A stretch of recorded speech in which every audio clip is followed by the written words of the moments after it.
반갑습니다, 여러분. 꼭 한번 오고 싶었는데 이렇게 뵙게 돼서 너무 좋습니다.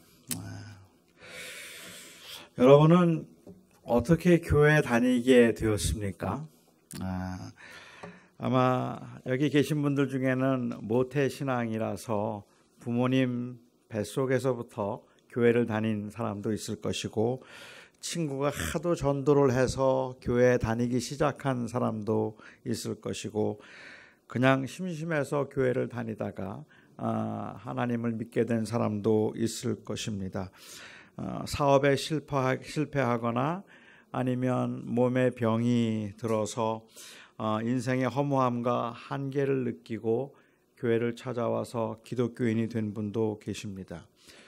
교회에 나가면 좀 도움을 받을 수 있다는 이야기를 듣고 교회에 나가기 시작한 분들, 어릴 적에 부활절이나 감사절 때 과자나 과일을 준다는 말에 공짜로 뭔가 얻어 먹으러 교회에 갔다가 기독교인이 된 분도 있습니다. 저는 제가 고등학교 1학년 때 처음 교회를 나갔는데 그때 그날 밤의 기억이 지금도 생생합니다.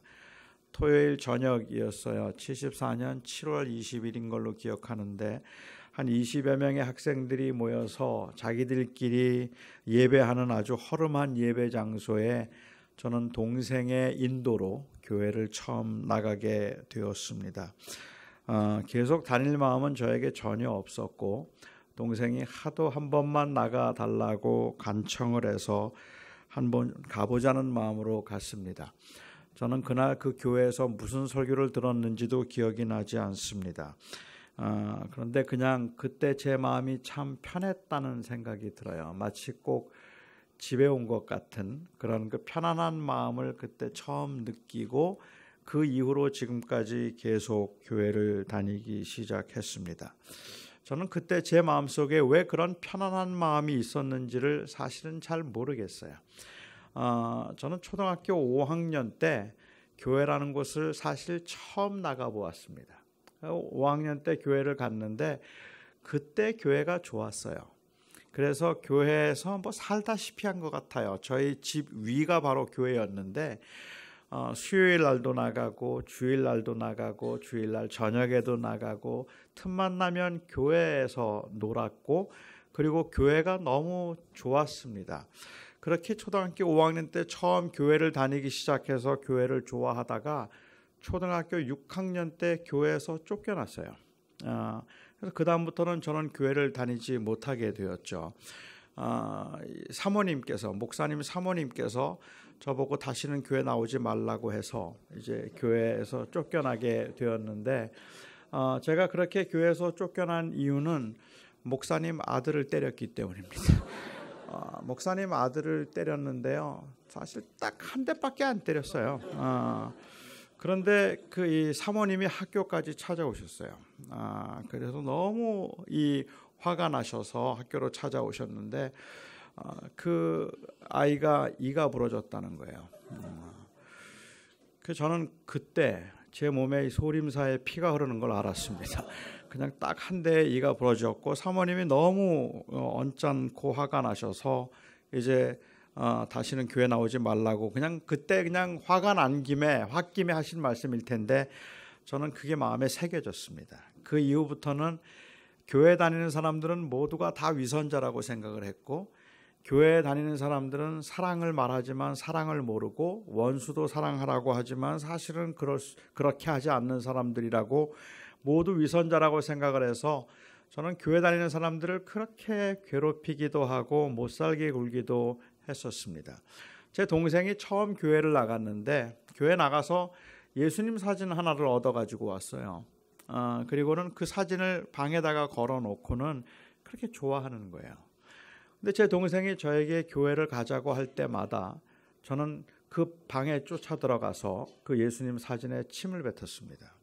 그리고 한 번만 나보고 교회 더 가자 그러면 내가 저거 다 부셔버린다, 엄포를 놓기도 했는데, 제 동생은 그래도 꾸준히 저에게 전도를 하고 교회를 가자고 해서요. 어느 날 그냥 교회 가자는데 한번 가볼까 하는 마음이 그냥 생겼습니다.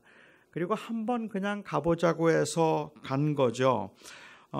저는 그때 왜 교회를 편생의 말을 듣고 순순히 가게 됐는지, 그리고 그날 그렇게 교회에 갔는데 왜 그렇게 마음이 편안하게 느껴졌는지, 저는 글쎄요, 이것을 좀 사회학적으로 심리적으로 분석을 해보자면 그 원인은 가능할 거라고 생각합니다. 아마 어쩌면은 처음 받아보는 그 여학생들의 눈초리였을 수도 있고, 이 세상에서 그리 잘 나가는 사람들이 아니었던 가난한 학생들의 그 소박한 모습이 당시에 많이 위축되어 있던 제게 자신감을 준 것일 수도 있습니다. 근데 단순히 그런 것 때문에 제가 꾸준히 교회를 다니기는 힘들었을 것 같고, 조금 더 합리적인 이유를 찾자면 제가 그렇게 교회에 나간 지 4개월 만에 그 교회 학생회장이 되었습니다. 세례도 받지 않았는데, 그런데 그 교회에서는 저를 학생회장으로 뽑아주었습니다. 왜 그랬을까요? 저는 그 교회가 상당히 세속적이었다고 생각을 했는데, 세례도 받지 않았지만 제 외모를 보고 뽑았어요. 너무 잘생겼다는 거예요.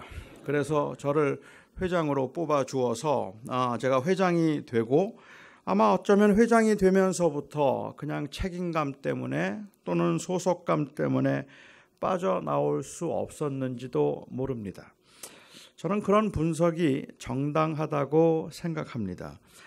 한 사람이 취한 어떤 행동의 심리적 혹은 사회적 원인을 분석하려는 시도는 모든 행동에는 그 이성적인 원인이 있다는 그 전제를 놓고 볼 때에 충분히 해볼 만한 일이라고 저는 생각합니다.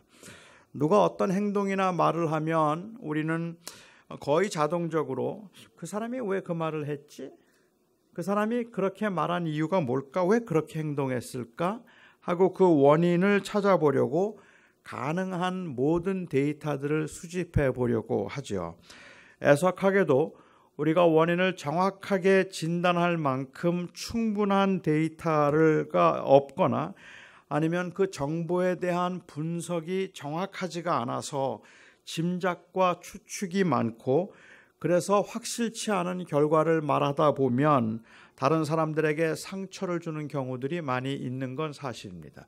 그러니까 왜 그랬을까 하고 이유를 짐작해보고 하는 말들이 소문이 되어버리는 거죠. 사실이 아닌 것을 자기의 나름대로 충분한 그 데이터에 대한 분석이나 아니면 충분한 정보가 없는 상태에서 원인을 규명했을 때 발생하는 일일 겁니다. 모든 결과에는 원인이 있으니까 그렇지만 우리는 그 데이터를 모아서 왜 그랬을까 하는 것을 물어보는 것은 굉장히 중요합니다. 우리는 때로는 고난을 당하거나 힘든 일을 만났을 때에도 도대체 하나님이 왜 나에게 이렇게 하셨을까 하는 그 원인을 알고 싶어 하죠. 물론 우리는 그 원인을, 하나님의 그 원하심이나 뜻을 잘 알지 못하는 상황에서 섣불리 그 원인을 규정해서 죄 때문에 그렇다든지 뭘 잘못해서 그렇다든지 하는 그러한 그 일을 하기 때문에 그것이 사람들에게 상처가 되기는 합니다. 그런데요, 이렇게 교회를 다니기 시작해서 주님을 만나게 된 모든 사람들이 공통적으로 하는 말이 있습니다. 그 고백은 하나님께서 오래전부터 계획하셨다는 거예요. 나는 그냥 내가 심심해서 교회를 간 것 같았는데 나중에 생각해 보니까 하나님이 다 예정하신 일이더라. 나는 그냥 그때 아무 생각 없이 교회를 갔는데, 그런데 나중에 돌아보니까 정말 하나님께서 아주 철저하게 예비하셨더라. 우연히 나간 것 같지만 하나님께서 다 그렇게 택하셨다고 많은 사람들은 고백을 합니다. 교회 다닌 지 얼마 안 되는 분들의 입장에서는 사실 하나님의 인도하심, 하나님의 예정하심, 혹은 하나님의 계획하심, 이런 말들이 잘 이해가 안 되는 말들 중에 하나입니다. 그게 어떤 것일까 하는 것을 몰라서이기도 하지만 왠지 하나님이 계획하셨다, 아니면 하나님이 예정하셨다는 말은 인간의 의지나 혹은 인간의 노력과 상충되는 말처럼 들리기 때문에 사람들은 하나님이 하셨다는 말이 잘 받아들여지지 않죠. 하나님의 전능하심과 주권을 전제로 할 때 하나님의 계획과 인도하심을 우리는 예정과 섭리라고 그렇게 부릅니다. 조금 어려운 말이기는 한데 하나님의 주권을 우리는 인정해요. 하나님이 우리의 주인이시고 하나님이 세상을 다스리는 분이라는 것을 우리는 인정하지만 그럼에도 불구하고 이 예정이 이해하기 힘든 이유는 이 예정이 인간의 자유의지를 인정하지 않는 것처럼 보이거나 아니면 상충하는 것처럼 보이기 때문입니다. 그래서 나의 판단과 나의 결정에 의해서 내가 원해서 교회에 나갔다고 말하는 것과 하나님의 계획과 하나님의 섭리, 예정에 의해서 교회에 나갔다고 말하는 것은 서로 모순된 말처럼 들리기도 한단 말이죠. 하나는 인간의 자유의지에 관한 말이고 또 다른 하나는 하나님의 주권에 관한 말이기 때문에 그렇습니다. 40여 년 전에 저의 외모에 넋이 나간 여학생들의 그 관심 어린 눈총에 순진한 마음이 들떠서 교회를 다니기 시작하다가 그 외모 때문에 학생회장으로 뽑혀서 책임감으로 교회 일에 열심히 관여하고 그러면서 교회에서 자존감이 높아지고 목사가 되고 싶다는 마음까지 생겨서 목사가 되었다라고 말하는 것이 맞습니까? 아니면 하나님께서 저를 창세전에 택하시고 저를 그 교회에 보내셔서 세례도 받기 전에 학생회장이 되어 빠져나가지 못하게 하시고 저의 원함과는 상관이 없이 불가항력적인 하나님의 주권 때문에 나는 이렇게 목사가 된 것이라고 말하는 것이 맞습니까? 어떤 게 더 맞는 말일까요? 저는 문맥에 따라서 두 말이 모두 다 맞을 수 있다고 생각합니다. 예정과 이 자유의지의 이 난해한 관계를 온전히 이해할 수는 없겠지만 제가 이 문제에 관해서 가지고 있는 확신 두 가지는 있습니다. 이 두 가지를 말씀드리면 우선 인간은 온전히 자유하다는 것입니다. 저는 하나님께서 단 한 번도 제 의지와 상관없이 강압적으로 저를 인도하신 적은 없었다고 확신합니다. 물론 주어진 환경이 저로 하여금 무언가를 택할 수밖에 없는 그러한 이 지경으로 몰고 간 적은 많겠지만 그때도 그 선택은 결국은 저의 선택이었습니다. 인간은 하나님에 의해서 운명적으로 결정된 대로 행동하기 때문에 자유의지가 없다는 주장은 성경적인 주장이 아니라고 저는 생각합니다. 그러니까 제가 손을 들고 오늘 이 물을 지금 한 잔 마시면 이게 예정입니까? 제 의지입니까? 저는 이게 제 의지라고 생각해요. 이건 제가 원해서 마신 것이지 하나님이 저로 마시게 하신 것은 아니라고 생각을 합니다.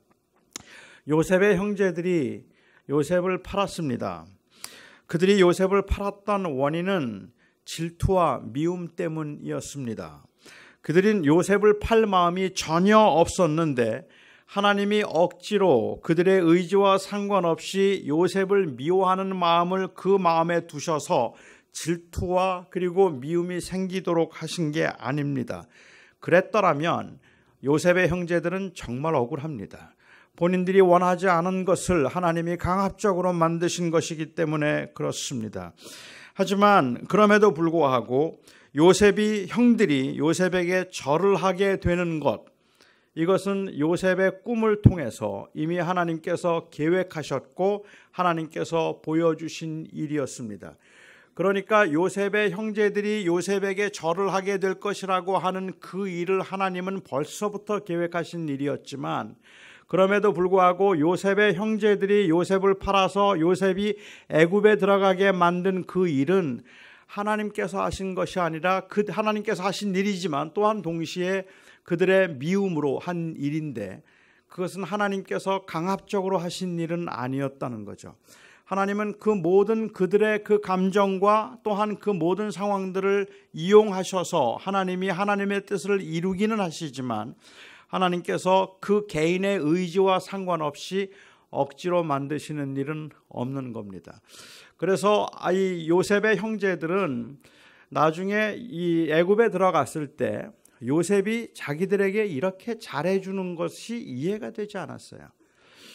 우리가 요셉을 죽이려고 했는데 요셉은 왜 우리를 환대하는 걸까? 그게 이해가 되지 않았었는데 그들이 생각할 수 있었던 가능한 이유는 아버지 때문이에요. 요셉은 아버지를 끔찍하게 사랑하는 사람이었기 때문에 혹이라도 아버지의 마음을 상하지 않을까 싶어서 그래서 우리에게 이렇게 잘해주고 있는 거일 것이다 라고 형제들은 생각했습니다. 그런데 아버지가 죽었어요. 그리고 형제들은 너무 불안했습니다. 이제 아버지가 죽었으니 요셉이 우리를 가만두지 않을 거다 하고 생각을 해서 요셉을 찾아가서 거짓을 또 하게 되죠. 아버지가 죽으면서 유언을 남겼는데 형제들한테 잘하라 그랬다. 그렇게 이 유언을 남깁니다. 그리고 걱정을 해요.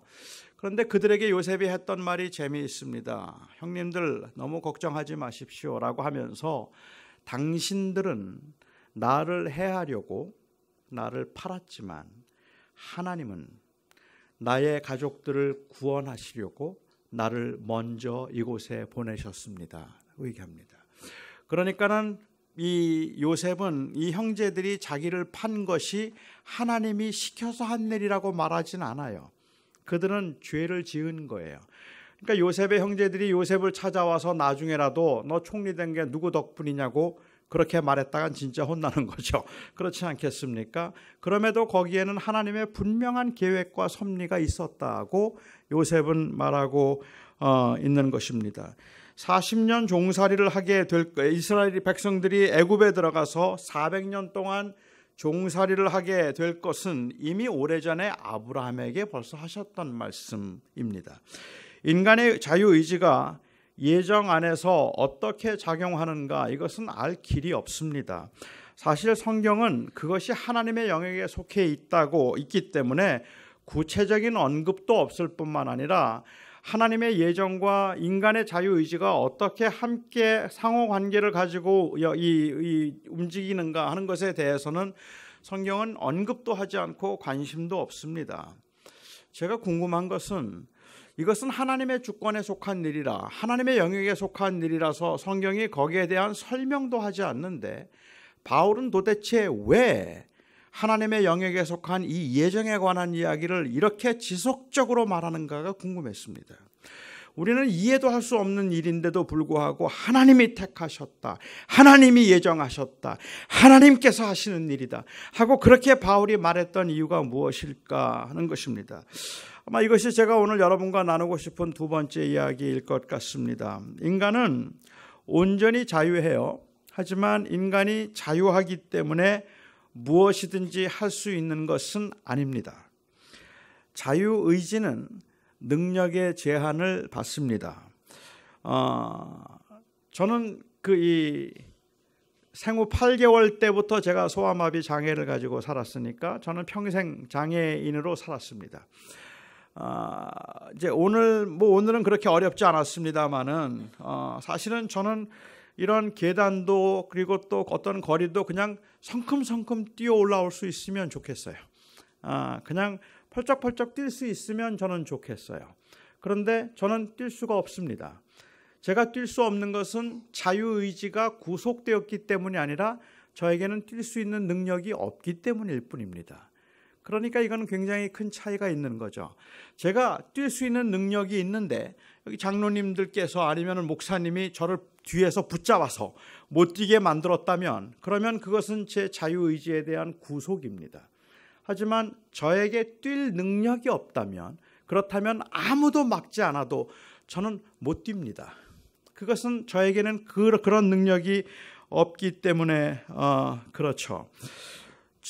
저희가 아이가 셋이 있는데 우리 막내 아들이 지금 19살입니다. 그런데 막내 아들은 1살 때 제가 한국에서 입양을 했습니다. 그 아이가 스스로 자기의 인생을 결정할 수 없었을 때 저와 제 아내는 그 아이를 저의 아들로 택했습니다.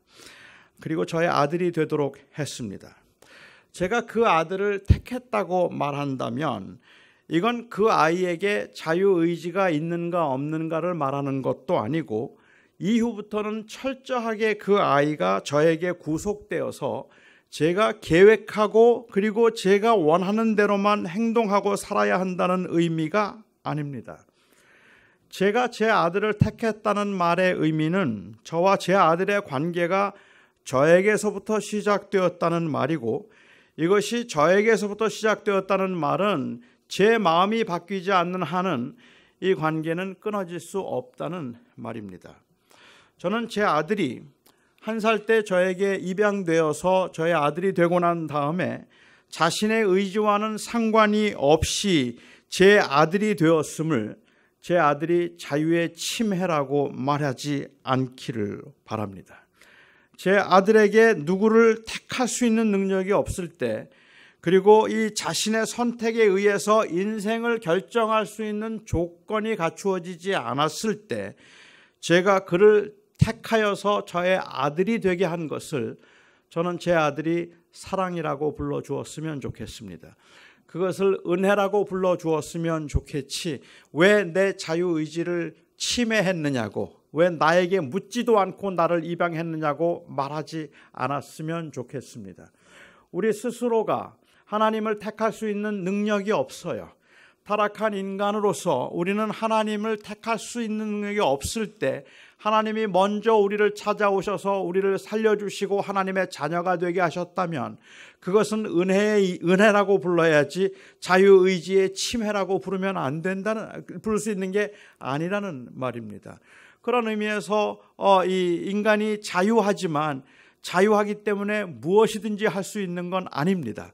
인간은 자유하지만 날 수도 없고 인간은 자유하지만 그럼에도 불구하고 다른 사람들의 마음을 읽을 수도 없습니다. 인간은 자유하지만 스스로 하나님을 택할 수 없습니다. 그래서 하나님이 먼저 찾아오셔서 그를 택하시고 그를 자녀 삼아 주신 것입니다. 이것은 절대적이고 불가항력적인 그러한 그 하나님의 은혜이기 때문에 왜 내 의지로 하나님을 믿든지 안 믿든지 결정할 수 있게 하지 않느냐고 그렇게 불평하거나 항거할 수 있는 것이 아닙니다. 인간의 절망적인 상태를 우리가 인정한다면 인간이 정말로 아무런 소망도 없고 인간 스스로 행복해질 수 없는 그러한 상태를 인정한다면 그 구원이 강권적으로 임한 것이라 할지라도 그건 부당하지 않습니다. 그렇지 않으면 인간에게는 아무런 소망이 없기 때문에 그렇습니다. 따라서 바울이 예정을 말할 때 예정의 핵심은 철학적 사변이 아니라 은혜입니다. 바울이 예정을 말하는 이유는 언제나 하나님이 우리를 그렇게 사랑하셨다는 그 사랑이 하나님께로부터 비롯되었다는 것을 강조하기 위한 것이지 인간의 그 의지와의 관계를 말하기 위한 것이 아니었습니다. 또한 그래서 바울은 이 은혜인 것을 강조하기 위해서 그 구원이 은혜인 것을 강조하기 위해서 예수 그리스도의 그 보배로운 피로 말미암아 속량 곧 죄사함을 받았다라고 그렇게 말을 하고 있습니다.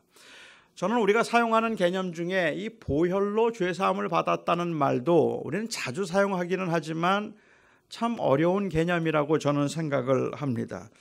그리스도의 보혈로 죄사함을 받았다는 말이 도대체 무슨 말일까요?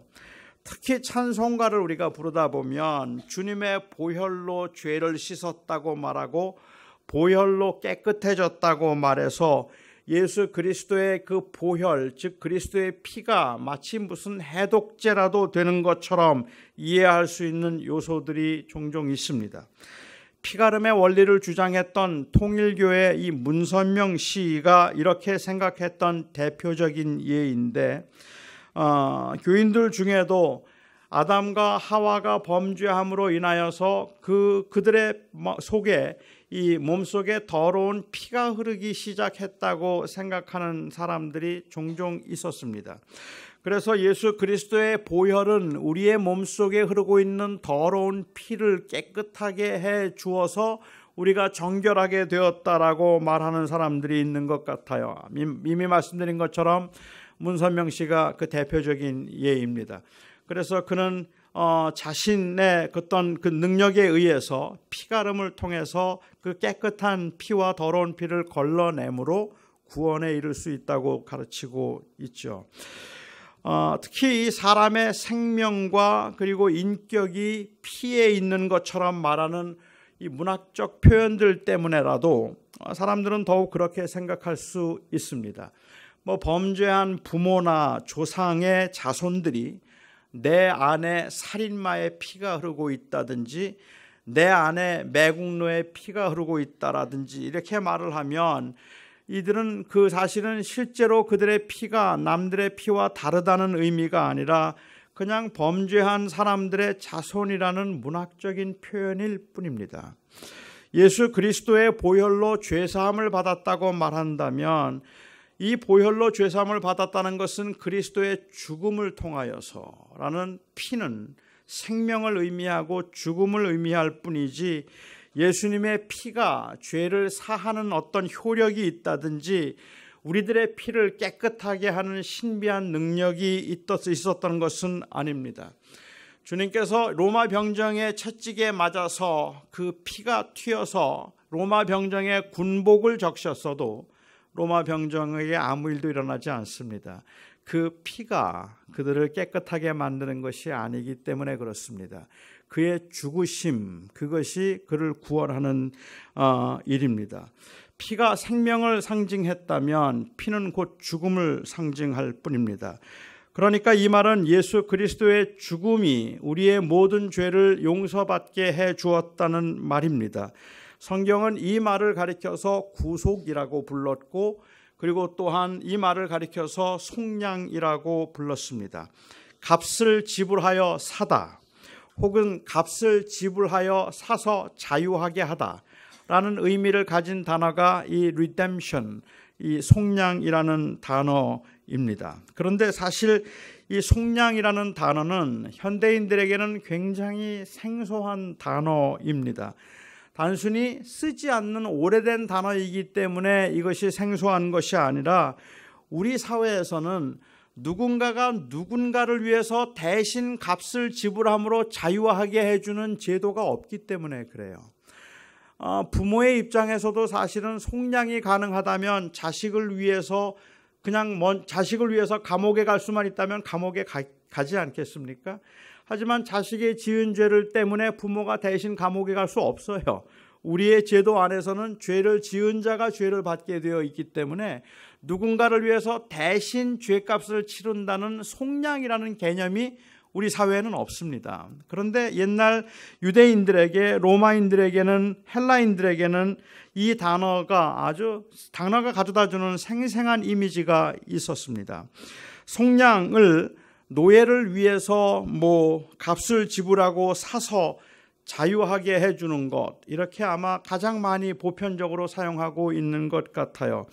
그런데 저는 좀 다른 예를 한번 들어보고 싶습니다. 왜냐하면 구약에서 속량이라는 단어를 사용했을 때는 사람을 자유하게 한다는 것뿐만 아니라 동물을 자유하게 한다는 의미도 포함되어 있기 때문에 그렇습니다. 그렇게 사용된 경우도 있었습니다. 아주 오래전에 저희 집에 강아지가 한 마리 있었습니다. 제 아내가 강아지를 키웠습니다. 저는 강아지를 무서워합니다. 그래서 강아지하고 이렇게 친하지 않은데, 그런데 제 아내가 강아지를 키웠는데요, 이 강아지의 이름이 뚱땡이였습니다. 제 아내가 그 강아지를 뚱땡이라고 이름을 지어준 것은 뚱뚱해서가 아닙니다. 그냥 귀엽다는 의미에서 그렇게 이름을 지어주었다고 저에게 설명을 했는데, 아무리 제가 생각해봐도 저를 빗대어서 그 이름을 그렇게 지어주었다는 생각을 제가 지울 수가 없었어요. 특별히 제가 좀 못마땅한 날, 이런 날은 공연히 강아지를 붙들고는 너 뚱땡이 한번 혼날래? 너 뚱땡이 왜 이렇게 말을 안 듣는 거야? 너 왜 그래? 하고 막 야단을 치는데, 이게 영 수상했어요. 이게 지금 누구를 보고 하는 말일까 수상했습니다. 제 아내는 그 강아지를 너무 예뻐했습니다. 제가 집에 들어가면 제 아내가 강아지를 안고 저를 맞으면서 했던 말이 뚱땡아 아빠 오셨다. 그러면 저는 등골이 오싹해집니다. 사실은 저는 동물을 무서워하기 때문에 그래요. 제가 동물을 무서워하는 이유는 아주 작은 짐승이고 작은 곤충이고 뭐 벌레라도 저를 물 것 같아요. 그래서 저는 무섭습니다. 그런데 율법에 의하면 이 집에서 기르는 짐승이 동물이 애완동물이라도 마찬가지입니다마는 자기 집에 있는 가축이 이웃집 사람을 물어서 죽이게 되면 그 동물은 반드시 죽여야 합니다. 그 동물을 죽이지 않으면 그 동물의 주인을 죽일 수도 있습니다. 모든 경우에 동물을 죽이죠. 하지만 그 동물을 너무 아끼면 주인은 죽은 사람의 가족을 찾아가서 아주 비싼 값을 지불하고 동물을 살리는 경우가 있습니다. 이때 지불한 값이 속량입니다. 이것이 속량인데 이 구속의 값을 지불하면 그 동물은 사람을 죽인 죄가 사함을 받아서 자유하게 되는 겁니다. 예수님께서 우리를 위한 속량이 되셨다라고 했어요. 그렇다면 누군가에게 값을 지불하셨다는 말이지 않습니까? 예수님은 십자가의 죽으심으로 누구에게 이 값을 지불하신 걸까요? 어떤 사람은 예수님께서 십자가의 죽으심으로 사탄에게 이 죄값을 지불하셨다고 주장하는 사람들도 있습니다. 한국에도 그런 이단들이 좀 있는 걸로 제가 알고 있는데, 인간이 죄를 지음으로 이제 사탄의 종이 되었는데 예수님께서 대신 죽으심으로 그 값을 사탄에게 지불하시고 우리를 속량해서 이제 우리로 하여금 하나님의 자녀가 되게 하셨다 하는 것입니다. 하지만 그것은 죄에 대한 오해입니다. 우리는 사탄에게 죄를 지은 적이 없습니다. 예수님께서는 사탄에게 지불을 해야 될 죄값이 없습니다. 우리는 하나님께 범죄했습니다. 인간은 처음부터 사탄의 유혹에 넘어가서 우리 스스로 우리 인생의 주인이 되고자 해서 사탄을 거부했습니다. 아직 예수님을 모르는 분들이 계시다면 우리가 종종 잘못 말해서 아직 예수님을 모르는 분들은 하나님의 자녀가 아니기 때문에 사탄의 자식이라고 말을 하는 경우가 종종 있어요. 물론 그 말 자체도 상당히 거칠기도 하고 또 굉장히 무례하게 들리는 말이기도 한데 저는 신학적으로도 틀린 말이라고 생각합니다. 하나님을 믿지 않는 사람들은 사탄의 자식이라고 부를 수 있는 게 아니에요. 사탄에게 속해 있는 게 아니기 때문에 그렇습니다. 사탄은 자기의 왕국을 만들지 않습니다. 사탄은 사람들로 하여금 자기를 섬기라고 말하는 적이 없습니다. 사탄의 목적은 사람들이 하나님 대신에 사탄을 섬기게 만드는 것이 아니라 사탄의 목적은 사람들로 하여금 하나님을 섬기지 말고 자기 자신을 섬기게 만드는 겁니다. 그러니까는 옛날에 우상을 만들어서 바알신을 만들고 아세라 목상을 만들었지만 그거 다 허상이잖아요. 그냥 그야말로 우상이잖아요. 그런데 그걸 통해서 사람들은 누굴 섬겼을까요? 자기를 섬기는 거예요. 그것을 통해서 자기가 부자가 되려고 하고 자기가 잘 되려고 하고 자기를 지키기 위해서 만드는 것이라서 모든 우상들은 결국은 다 자기를 섬기기 위한 것들이기 때문에 사탄의 근본 궁극적인 목적은 이 하나님의 나라를 파괴하는 것이지 사탄의 나라를 세우는 게 아닙니다. 이 시대의 마귀는 하나님께로부터 계시록에 의하면 쫓겨나서 지금 최후의 발악을 하고 있는 거예요. 그런데 쫓겨나서 최후의 발악을 하면서 자기의 나라를 세워보겠다고 하나님과 대적하려고 하는 것이 아니라 어떻게든지 하나님의 나라를 파괴하고자 하고 사람들로 하여금 하나님을 섬기지 못하게 만드는데, 하나님을 섬기지 못하게 만들면서 사람들이 섬기게 할 수 있는 최고의 우상이 뭘까요? 자기 자신이에요. 그러니까는 마귀는 하나님 섬기지 말고 나를 섬겨라 이렇게 말하지 않아요. 마귀는 하나님 섬기지 말고 너를 섬겨라 그렇게 얘기를 해요. 내가 곧 하나님이야. 내가 곧 하나님이야. 그래서 사실 선악과를 따먹을 때, 아담과 하와가 선악과를 따먹을 때 그때 마귀가 하와를 찾아와서 했던 유혹도 무엇인가 하면, 이 선악과를 먹으면 네가 선과 악을 아는 일에 눈이 밝아져서 네가 하나님처럼 되리라. 그리고 선악과를 먹었어요. 하나님처럼 되기 위해서, 자기가 자기 인생의 주인이 되기 위해서 선악과를 먹었다는 말입니다. 그러니까는 사탄이 하는 일은 사실은 아주 간교하게 하나님의 나라를 파괴함으로 하나님을 믿지 못하게 만드는 일들을 하고 있는 겁니다. 지옥에 가면 누가 지옥의 왕일까요? 사탄일까요? 아닙니다. 성경에서는 사탄이 지옥을 다스린다고 말하지 않습니다. 지옥에 가면 하나님이 계실까요? 계십니다. 당연히 하나님이 계십니다. 왜냐하면 지옥을 다스리는 분은 하나님이시기 때문에 그래요. 사탄은 지옥을 다스리는 자가 아니라 지옥에서 가장 고통을 당하는 자입니다. 지옥의 주인이 아니라 이 사탄은 지옥의 벌을 받고 있는 자예요. 그를 벌 주고 그를 다스리는 것은 누구일까요? 하나님이십니다. 하나님이십니다. 그렇기 때문에 결국은 예수님께서 십자가에 죽으심으로 그 값을 지불하신 것은 하나님을 떠나서 스스로 주인이 되고자 했던 그 인간들이 하나님께 다시 돌아올 수 있도록 하기 위해서 하나님께 값을 지불한 것이에요. 하나님께 그 값을 지불함으로 우리로 하여금 우리를 위해서 속량하셔서 우리가 하나님의 자녀가 되게 하신 것이라는 말입니다. 저는 조금 전에 속량이란 사람을 죽인 짐승을 구하기 위해서 지불한 값이라고 말씀을 드렸습니다. 여러분은 이런 황당한 이야기를 믿을 수 있습니까? 이런 말도 안 되는 이야기에서 여러분은 하나님의 공의를 느끼실 수가 있습니까? 하나님께서 우리를 사랑하셔서 우리를 구원하기 위해서 자기의 아들을 주셨다. 그래서 그 아들로 하여금 속죄제가 되게 하시고 그를 속량케 하심으로 그를 죽이셔서 우리를 구원하셨다는 이 어처구니 없고 말도 안 되는 이야기를 여러분은 믿을 수 있으시겠냐는 말입니다. 여기에서 정의가 느껴지시느냐는 말입니다. 아니, 어떻게 이런 이야기가 마음에 와닿을 수 있습니까? 부모가 자기 자식을 사랑해서 아들을 대신해서 죽음을 택했다면 저는 그건 아름답다고 말하겠습니다. 사형 선고를 받은 친구를 대신해서 죽음으로 친구의 죄값을 속량하고 구원했다면 그런 친구를 둔 사람을 저는 정말로 부러워하겠습니다. 그런데 예수님의 사건은 이런 감동적인 이야기가 아닙니다. 이런 아름다운 이야기가 아닙니다. 조금 전에 제가 구속을 설명하면서 드렸던 예를 다시 한번 생각해 보시기 바랍니다. 자기 집 개가 다른 사람을 물어 죽여서 그 개를 죽여야 합니다.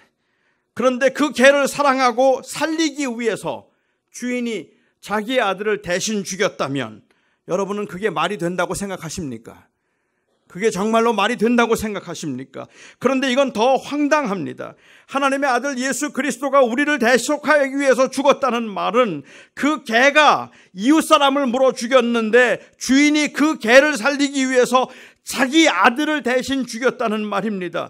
불의가 느껴지지 않으십니까? 개를 무지무지하게 사랑하는 사람이구나, 정말 좋겠다라고 그렇게 생각이 되십니까? 아니요, 이건 미친 짓이에요.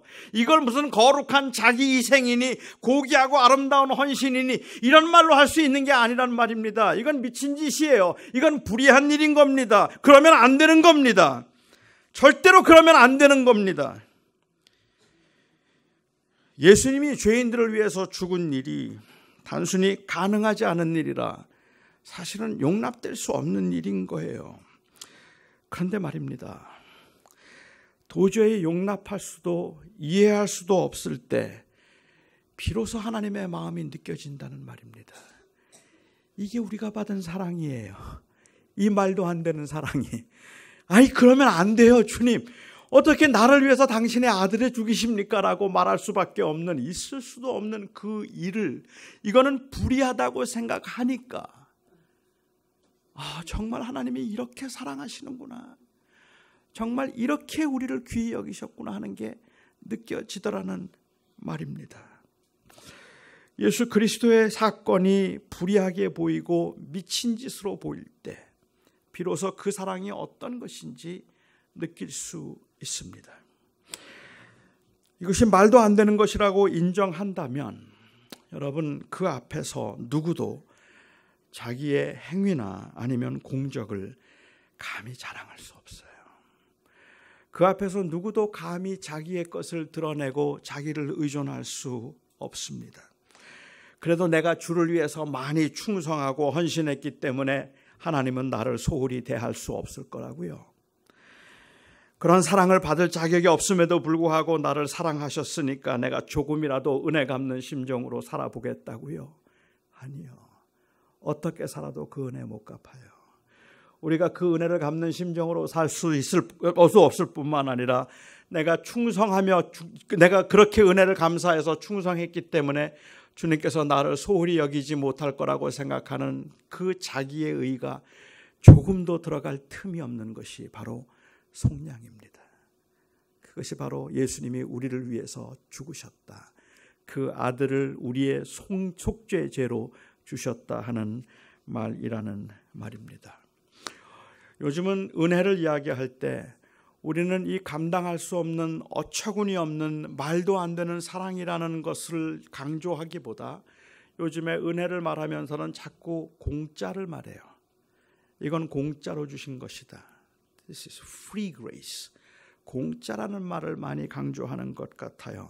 근데 저는 좀 부족하다는 생각이 들어요. 주님께서 그냥 공짜로 우리에게 이 생명을 주셨습니다.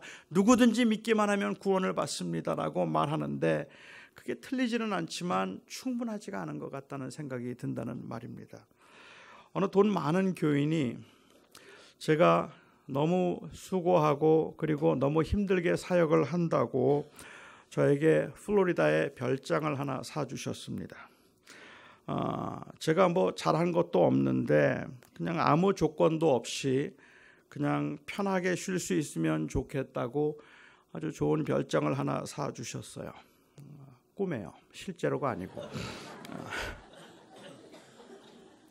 꿈에. 그런데 만일 그런 별장을 사주셨다면 저는 그 무조건적인 은혜에 진심으로 감사하면서 살 겁니다. 혼자 쓰겠다고 욕심 부리지 않고 많은 사람과 나누며 살 것입니다. 하지만 저는 저에게 별장을 사준 분 앞에 무릎을 꿇고 주인입니다. 나를 떠나소서. 어찌하여 나에게 이렇게 하십니까? 라고 말하지는 않겠습니다. 나는 그게 공짜라는 것에 대한 고마움은 있지만 나는 받으면 안 된다는, 받을 수 있는 자격이 없다는 그 사실에 대한 인식이 없다면 저는 감사하는 마음은 있어도 그 감사함 때문에 나를 죽이지는 않을 거라는 생각이 들어요. 그런데 나는 아무것도 아닙니다라고 말할 수밖에 없게 만드는 게 바로 이 은혜입니다. 바로 이 은혜입니다. 저는 지금까지 신앙생활을 하면서 예수 그리스도를 통한 구원의 은혜를 이해했다고 생각했습니다. 그 무조건적인 사랑에 진심으로 감사했습니다. 내가 아무것도 한 것도 없는데 하나님이 먼저 나를 찾아오셔서 사랑하시고 자녀 삼으신 참 좋으신 분이라고 저는 생각했습니다. 지금도 그 마음은 여전합니다. 그런데 저는 하나님이 저를 사랑하는 건 불의한 일이라고 생각해 본 적이 없었습니다. 하나님은 사랑이니까 그 정도는 다 할 수 있는 분이라고만 생각했지, 하나님이 저를 사랑하는 것은 말도 안 되는 황당한 일이라고 생각해 본 적이 없었습니다. 그런데 하나님이 저를 사랑하고 하나님께서 저를 택하신 것이 부당하고 황당하고 불의하고 어처구니 없는 일이라는 생각을 했을 때 저는 그 앞에서 아무것도 내놓을 수가 없었습니다. 나는 그래도 이만큼 했습니다. 아니면 내가 그 은혜를 갚겠습니다. 이런 말을 감히 할 수 없었습니다. 그 어떤 것도 그 은혜를 갚을 수 있는 것들은 없습니다. 제가 조금이라도 갚기 위해서 할 수 있는 그 어떤 것도 없었습니다. 어떻게 그런 일이, 어떻게 그럴 수가. 제가 주님의 영광을 위해서 무언가를 하고 싶다는 마음이 생기고 그리고 하겠다고 다짐할 수 있게 만드는 힘은 그 사랑이 아름답다고 느껴졌을 때가 아니라 그 사랑이 어처구니 없다고 느껴졌을 때입니다. 그래서 내가 은혜를 갚는 심정으로 하기 때문에 이만큼 내가 했기 때문에 남들보다는 더 낫다든지 아니면 나도 주님을 위해서 무엇을 한 것 같다는 그러한 그 생색냄의 가능성조차도 사실은 주님의 은혜를 가리우는 행동이 되고 결국은 은혜를 말하면서 교회를 어렵게 만드는 이유들이 거기에 있다는 것을 알게 되었다는 말입니다. 인간에게는 그렇게 말할 수 있는 게 없어요. 그냥 그 앞에 주님 은혜입니다 하는 그 고백밖에 없어요. 주를 위하여서 목숨을 바쳐서 선교지에서 목숨을 버렸다 할지라도 그 앞에서 할 수 있는 말은 주님 저에게는 아무것도 없습니다. 그 고백이에요. 은혜입니다. 하나님입니다. 이것이 바로 속량입니다.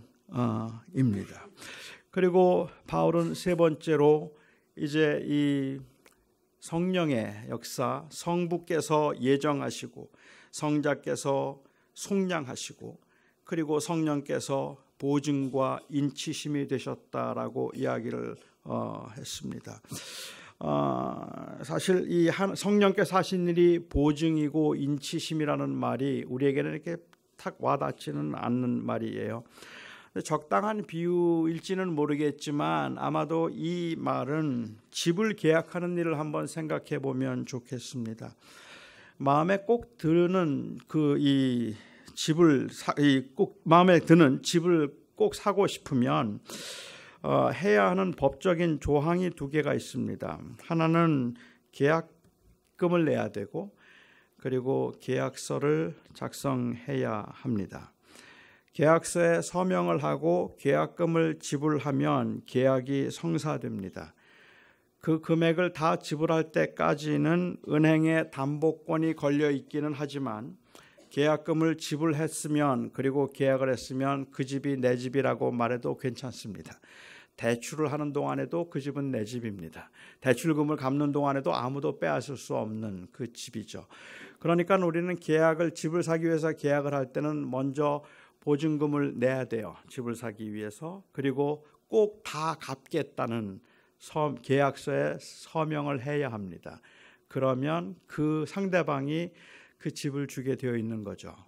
그런데 우리가 여기 성령께서 보증과 인치심이 되셨다는 이야기는 예수 그리스도께서 우리를 죄를 속량하시고 누구든지 그를 믿는 자들은 구원을 주겠다고 하나님께서 이 언약을 맺으시는데 이 언약을 맺으시는 다운 페이먼트를 계약금을 우리가 지불해야 되는데 성령께서 지불하셨다는 말입니다. 그리고 이거 다 갚겠습니다라는 서명을 우리가 해야 되는데 성령께서 대신하셨다는 말입니다. 여기에 성령께서 대신하셨다는 말은 이 계약은 절대로 파기되지 않는 계약이라는 말이에요. 우리가 했더라면 파기가 돼요. 우리는 그 약속을 못 지키니까. 우리가 약속을 지킬 수 없을 때라도 그 약속이 유효할 수 있는 것은 성령께서 친히 보증과 인치심이 되셨을 때 그렇다는 말입니다. 그러니까는 바울이 지금 하는 말은 이 구원의 은혜가 얼마나 전적으로 하나님께서 하신 일인가 하는 것을 강조하기 위해서 인간의 의지로 된 것이 아니라 하나님의 택하심으로 되었다. 그리고 또한 어처구니 없는 말도 안 되는 그 예수 그리스도 그 아들의 속량을 통하여서 그 구원을 완성하셨다. 그뿐만 아니라 그렇게 완성된 구원이 우리의 것이 되도록 하기 위해서 우리의 연약함을 아시는 하나님이 친히 보증이 되어주시고 친히 인치심이 되어주셔서 친히 계약금을 지불하시고 친히 그 서명을 하셔서 이 구원이 우리의 것이 되었다. 그 말을 하고 있는 겁니다. 그래서 이제 우리는 하나님의 자녀가 되었다 하는 말을 하죠. 성경에서 자녀가 되었다고 말을 할 때 이 자녀가 되었다는 말은 단순히 하나님이 이제는 아들로 보호해 주셔서 먹을 것과 입을 것을 주신다는 의미가 아니라 성경에서 말하는 자녀됨의 권세는 상속자의 권세입니다. 그 영원한 하나님의 기업을 이어갈 수 있게 해 주셨다라는 의미입니다.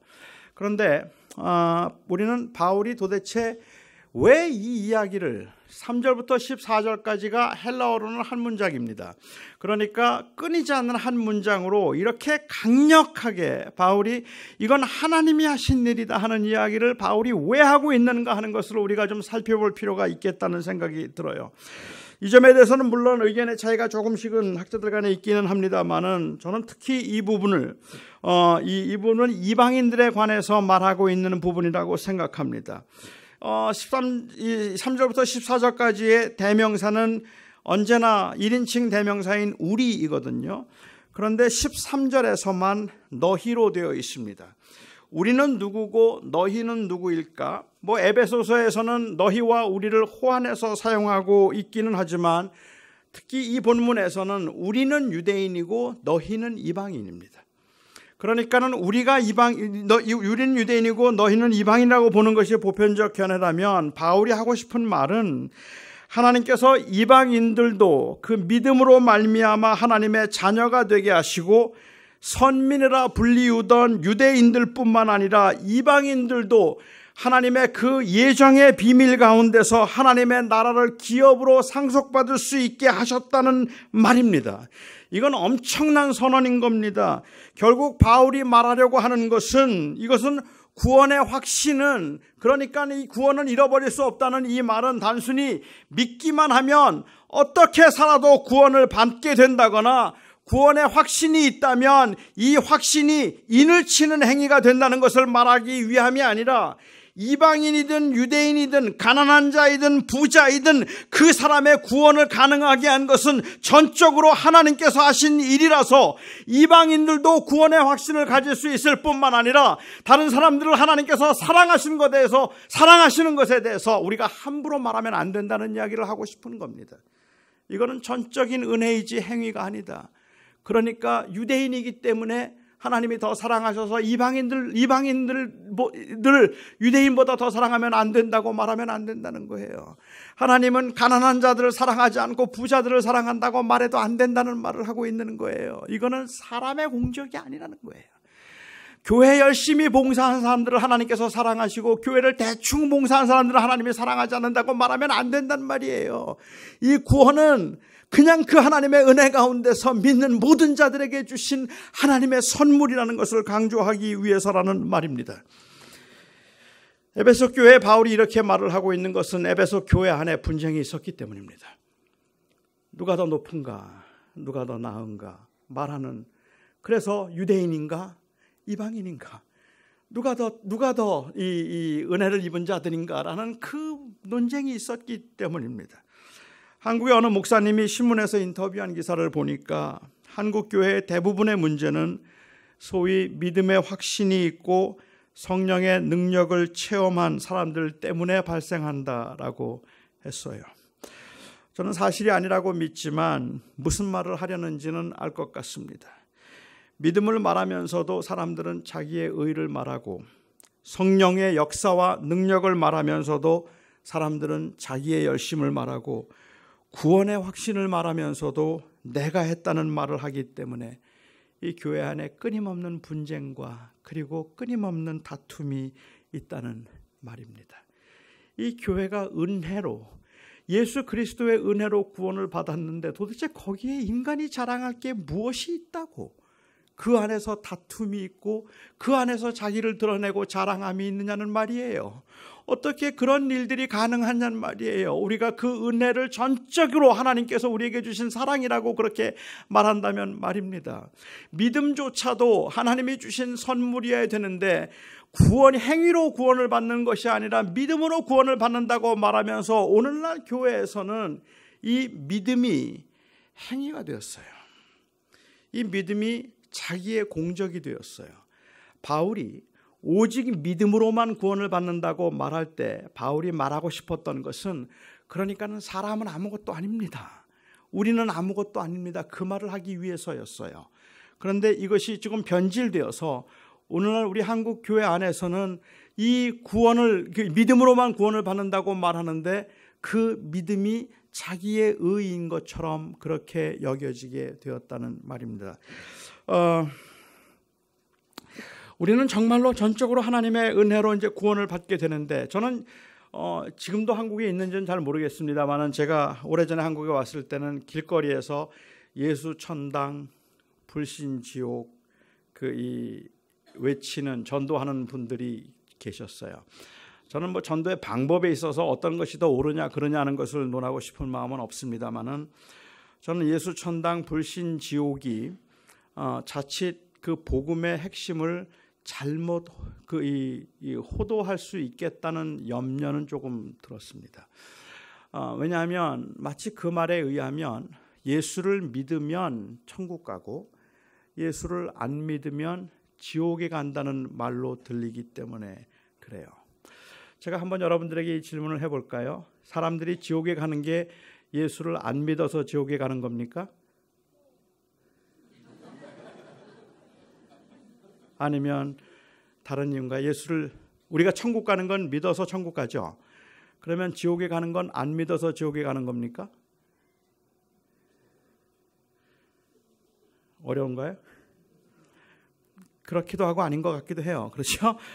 그런데 저는 예수를 안 믿어서 지옥에 갔다는 말이 한편으로는 맞는 말인 것 같긴 한데, 한편으로는 굉장히 위험한, 잘못 오해할 수 있는 말이라고 저는 그렇게 생각을 합니다.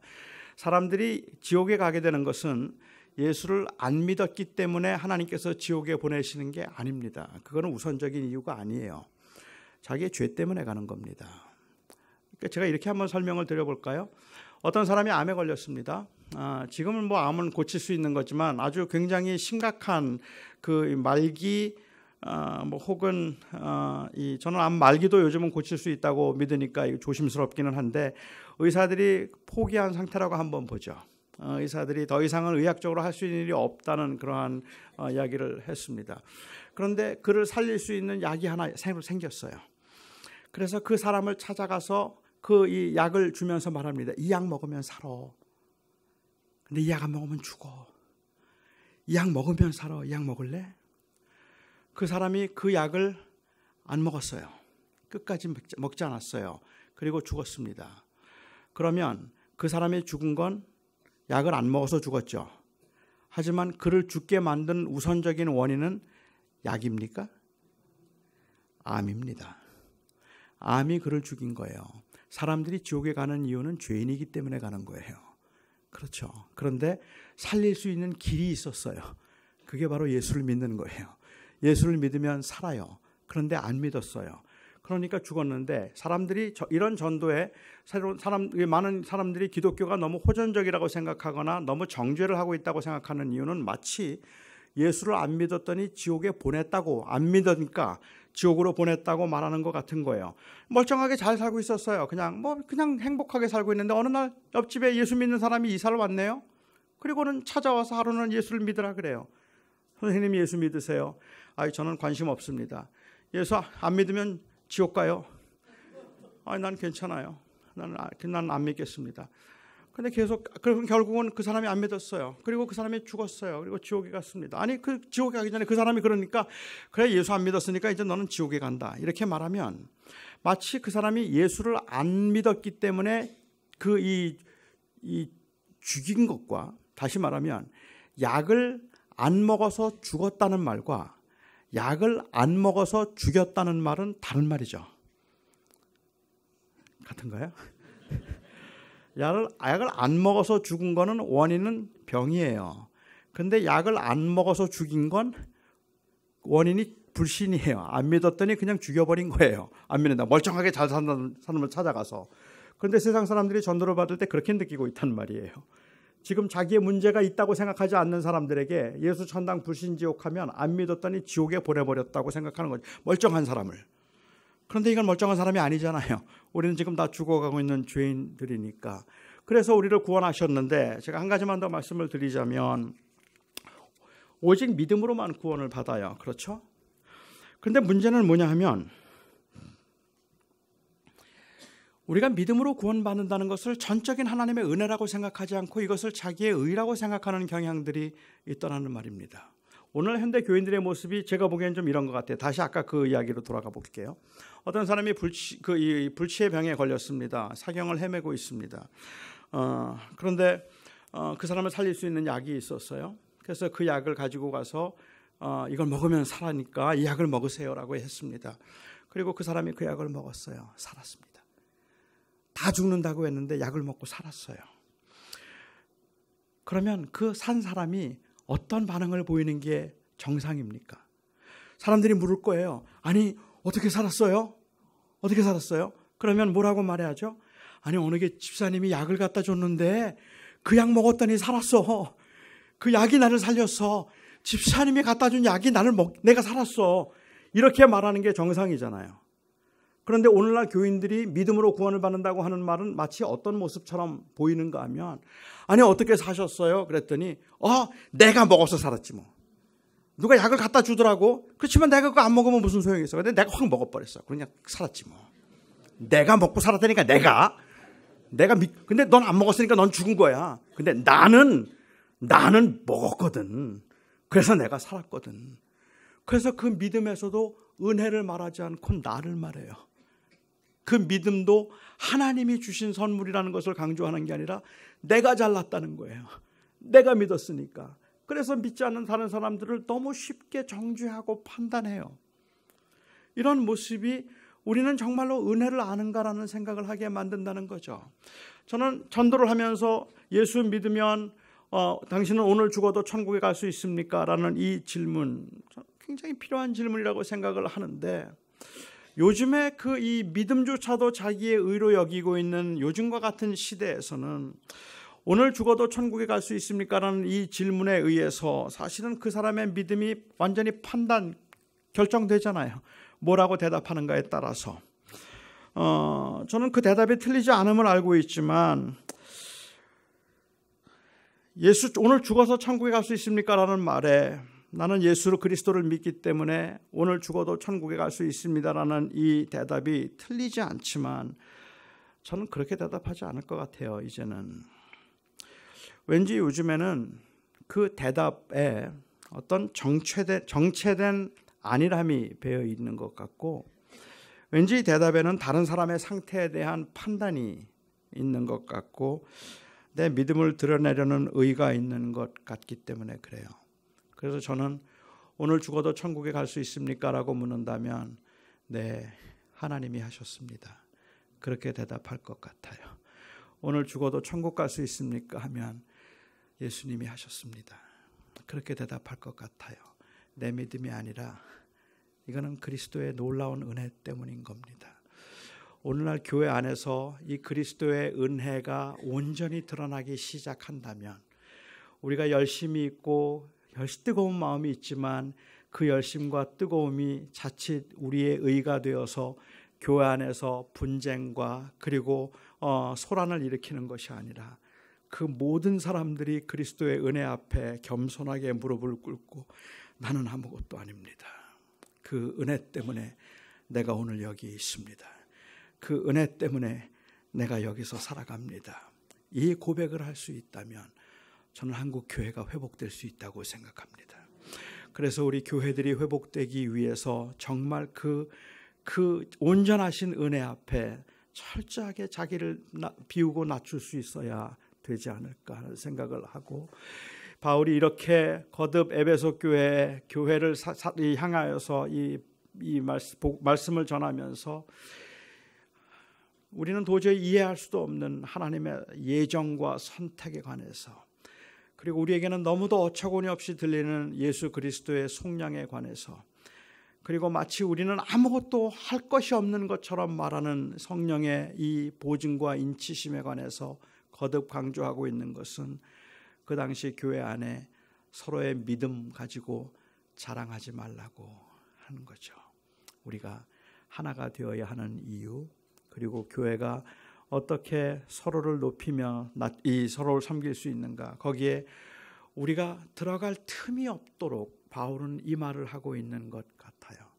그래서 저는 우리 이 부산 사랑의 교회에서 우리 모든 성도들 정말 헌신적이고 또 이 훈련받고 믿음으로 제자로 이 땅을 살아가려는 모든 사람들이 주님이 부르시는 그날 영원한 그 기업을 우리가 이어받는 그날까지 우리가 항상 우리의 마음속에 붙들고 두고 살아야 되는 것은 나는 아무것도 아닙니다. 오직 은혜뿐입니다. 하는 그 고백이어야 한다고 생각합니다. 제가 목회를 하면서도 이제 그 이 마음속에 늘 가지고 있는 그 생각은 참 힘들더라고요. 나는 아무것도 아닙니다. 내가 아닙니다. 주님입니다. 그 말을 수백 번도 더 뇌아리는데 그런데도 자꾸만 내가 나오더라고요. 자꾸 내가 불쑥불쑥 나오고 왜 나를 인정해 주지 않는 거야? 왜 나만 고생하는 거야? 왜 나를 이렇게 힘들게 하는 거야? 왜 저 사람들은 봉사하지 않는 거야? 그냥 그런 말들이 너무 많이 나와서 이건 정말 안 되겠구나라는 생각이 들 만큼 좌절하기도 하고 절망적이기도 하지만 우리로 하여금 그 어떠한 상황에서도 우리를 절망하지 않게 만들 수 있고 낙심하지 않게 만들 수 있는 것이 바로 이 은혜이고 어떤 상황에서도 우리로 하여금 교만하지 않게 만들 수 있는 것도 이 은혜입니다. 저는 여러분들이 이 은혜로 잘 살아내실 수 있기를 바랍니다.